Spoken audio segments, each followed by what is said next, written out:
Hey guys, Natalie Brooke here. Today I'm going to share with you my testimony, which is basically a story of how I got saved.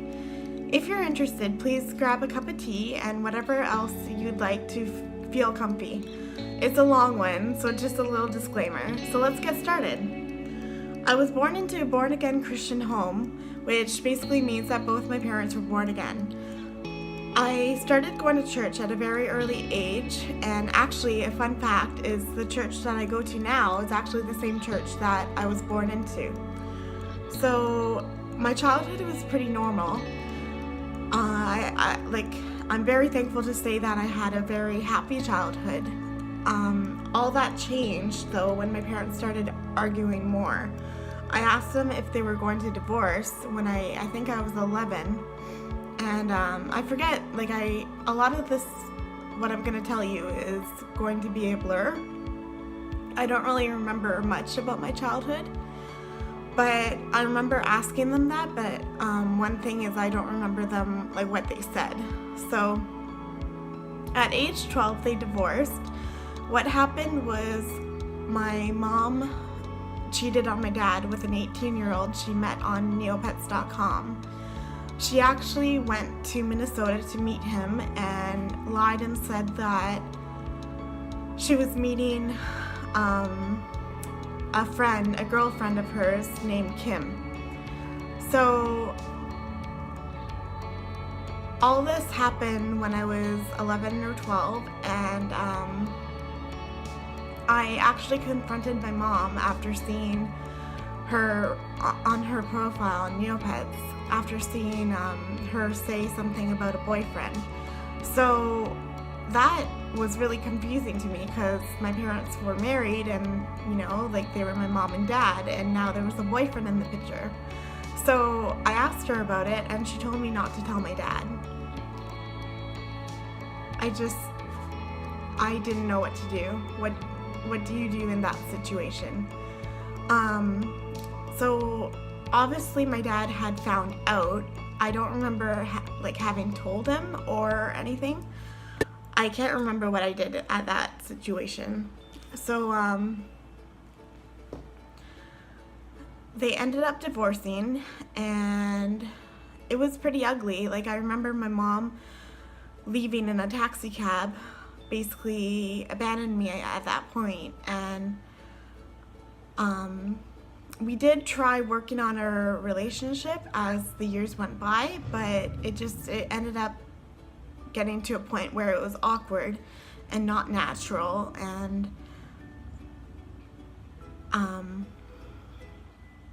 we just ended up stopping. So my mom had a little boy. She actually married the 18-year-old eventually, and they had a little boy together named Caden. He's absolutely the sweetest little guy. I love him so much, and I really wish that our relationship will get better and I'll be able to see him sometime. So having a little brother was really tough for me because I've always been an only child, and obviously the situation was hard too. So I forget how old I was when she had him, but he must be 11, 12, 13 now. So anyways,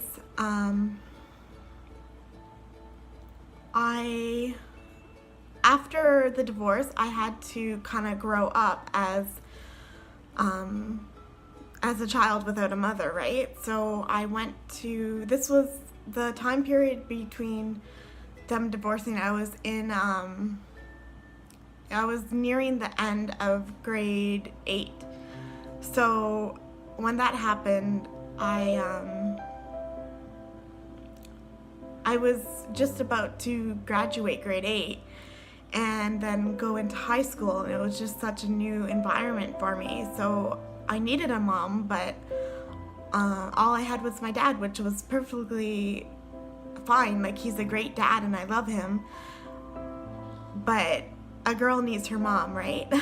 So I had to kind of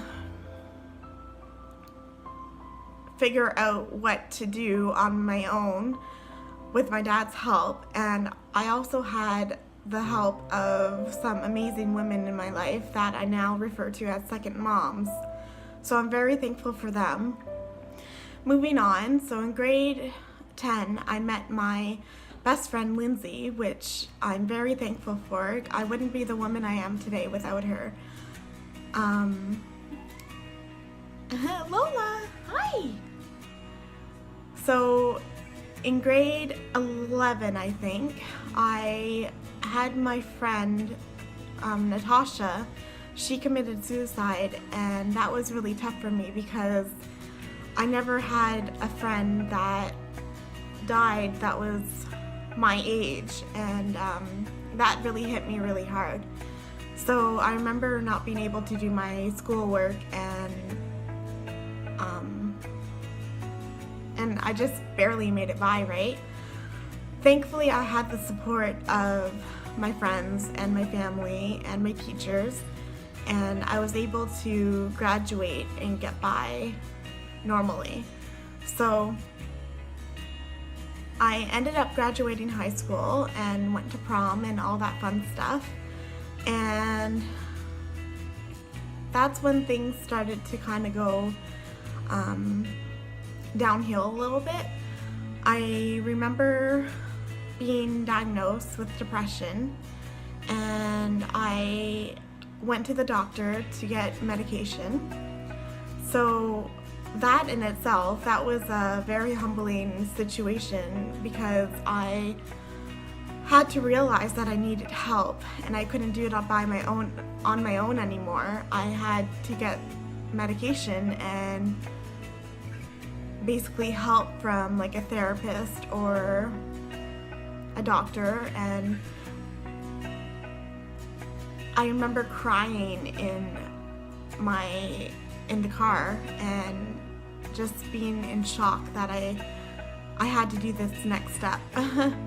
So I got on the medication and I took it, and it was all fine and dandy. But later on down the road, it triggered a manic episode for me, which means that I started doing things that I wouldn't normally do. I painted one of my wallets. It was pretty expensive too. I painted it with nail polish, and basically like my sense of style kind of changed as well. I basically started wearing things that I never used to wear, and I wore I was at a good weight then, and I could wear, I could actually fit into one of my childhood dresses. So I wore that with a slip and went around town going up to people asking them just things that I wouldn't normally ask. Like I asked them if they knew of a job that I could do, or I actually passed out resumes too. And I was just basically really social and doing stuff that I never would really do. So I took the bus all around town and went shopping, and just basically I put myself in situations I never would have ever dreamed of doing. So my friends actually picked me up, and I'm very thankful for that. She picked me up and went to the doctor with me, and I was admitted into the hospital after hugging him. So that was I just basically thought it was a hotel stay. I didn't take it seriously. And I actually stayed for 2 weeks. I remember a lot of it. I remember using my journal and writing in it, and I actually still have it. I actually journaled throughout my whole stay there, and it's actually pretty interesting. It shows how I was when I was healthy and how I was when I was unhealthy. So if anybody's interested, I'll share some photos or make a video later on about it. Yeah, so I met a lot of amazing people, and the psych ward isn't actually what they portray it to be in Hollywood at all. It's pretty day-to-day normal people that come in needing help. It's not, you know, like the crazy, like the crazy psycho people that are screaming, and I mean, that can happen, but it just, I felt so humbled that it was just normal people needing help. I hope that makes sense. Like, I don't know how to describe it. It just, it wasn't like what I thought it would be in a movie, like how they portray it in a movie. So I ended up getting discharged after the 2 weeks, and I guess I was thrown back into real life, right? And that was pretty scary too. But I basically did what I could with what I had, and I'm still here. So I remember having to tell my friends in my Sunday school class about being bipolar when I was diagnosed. So I told them that, and I think at the time I was still going to church. But down the road later on, I stopped going to church, and I basically turned my back on God and my friends and church family as well. So I can't really say, like, I was kind of thinking in my head that I regret that, but I can't really say I do regret it, because that's just my story and how things worked out. Like, obviously I regret some of it, but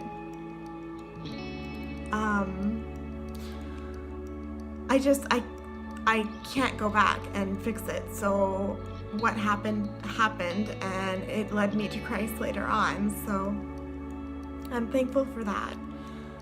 I stayed in touch with some of the friends and church family I had. Obviously, I still stayed in touch with my second moms.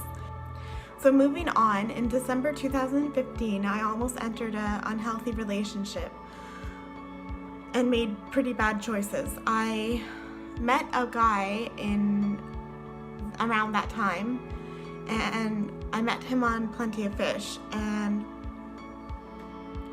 like I said, I made a bunch of bad choices, and throughout this time I was talking to my second mom, Maria Pratt, and I was telling her what I was going through with this guy. And to be honest, I don't regret anything that happened, because it led me to Christ, and it showed me that I was a sinner, and I am a sinner, and I needed Christ, I needed God. And growing up, I never really thought I was a sinner, because I never went out to parties, I never went to, like, I never started doing drugs, I never started, like, I never really swore, I never really did bad things. So I think I needed to see that I was a sinner before I could come to the point that I got saved. So if that makes sense. I dodged a huge bullet by not getting into this relationship and getting out of it, actually. And I'm very thankful for that. God knew what was going on in my life, and He knew how to get me out of it exactly. And I think what I figured in, like, what my mindset was when I was dating this guy, I think I was scared that the rapture was going to happen, and I was never gonna experience all the things I wanted to experience. I made a lot of bad decisions, but like I said, I don't regret them at all. Obviously, they will come into my mind, and I will feel upset about them, but I believe that's not regret, that's just being human. So like I said, my second mom, Maria Pratt, she must have thought that I was searching, and she asked me if I could go to the meetings that were held at the local university, the gospel meetings, and come with her every night. They were actually a 2-week series at the local university, and I actually went pretty much every night, and I talked to the preachers every night. So the preachers were Larry Perkins and Dan Shutt, and how I